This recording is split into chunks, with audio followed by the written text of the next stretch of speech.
Hola, Nana. Hola. So we are here now from AHA, and today you are going to interview another colleague of ours.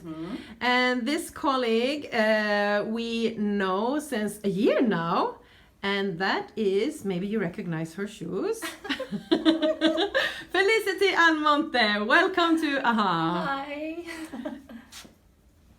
Okay, Felicity. So, first of all, we would like to ask you how, because we know that you've been traveling, you have traveled to many countries and you have been teaching in those countries. Yes. So we would like to know how has traveling and working abroad has enriched you, not only as a teacher, but as a human being. So we would like to know all about this. Yeah, absolutely. I think, if I'm comparing myself from how I am now or what I am now 10 years ago, I mean, when I really started traveling and working abroad, it's very different from my perspective of of the world now in comparison to back then.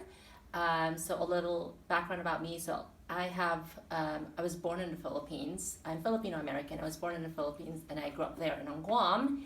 And then I also lived in Japan for a few years, in Alaska, in France, and now I'm here in Sweden.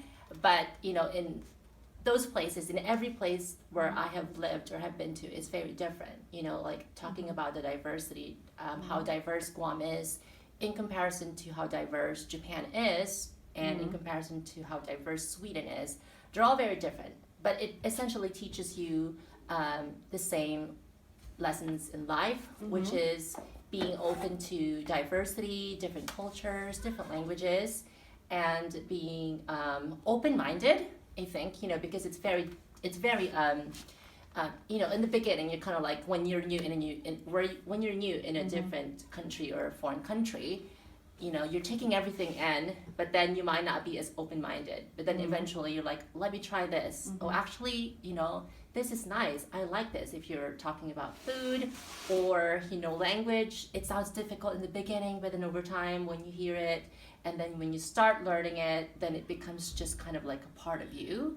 And I think that's what has changed me, as a person and as a teacher. Just taking all those experiences and then using that as a foundation, whenever I reflect on something, whenever I have to use my ATL skills on a daily basis, when it comes to self-management, communication and all that stuff, when you're stuck in something that you want to make decisions for, or you have to make decisions for, I think you just have to reflect on your past experiences, like, oh, this has happened to me before, what did I do then? Okay, this maybe I can do now, it applies to the situation. So, the things that we're teaching the kids here at our school, the ATL skills, it's relevant to them coming from international settings. And I think for me as well, it's the same thing, coming from an international background. I didn't come initially from well, it's kind of international because I am, Filipino American, but I do come from different cultures, and I think that's I would say that's an advantage for me. Yeah.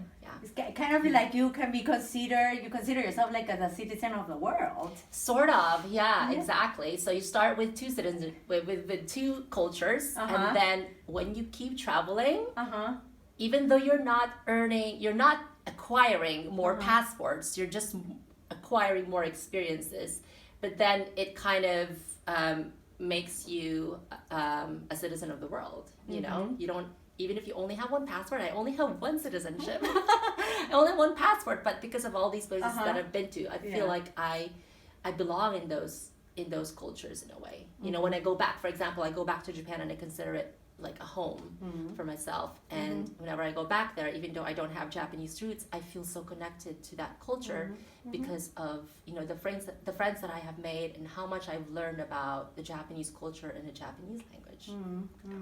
It's kind of also you having lived and traveled and taught in different countries also makes you kind of like be more, as you say, more open-minded, but also more tolerant and more keen about how to interact Yeah. with the children, how to understand them. Exactly. So it gives you much more more tolerance and empathy Yes. and compassion Yeah. toward. Yeah. Because sometimes and that makes coming from different countries and experience all this, it kind of brings up an inclusion of Exactly. everyone. Yes. So Yeah. it's something that's really nice, and that's the beauty about working in international schools, because you bring up you get all those experiences, and you learn about other Exactly, people, yeah. and you learn how to love and care for other people in different ways. Yeah, in general, just being open-minded. And Exactly. I think it's really it's a good quality. Yeah.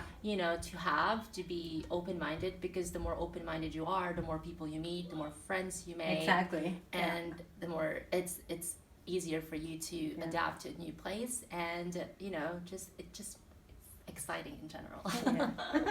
Excited, you can hide it. Yes, exactly. I love it. Felicity, thank you very much. We enjoyed talking to you and talking about all these experiences that you have had and you are having now in Sweden. So thank you very much for being so open-minded, so tolerant, and so fun and engaging. Thank you very much. Yes. Thank you. So see you. Bye.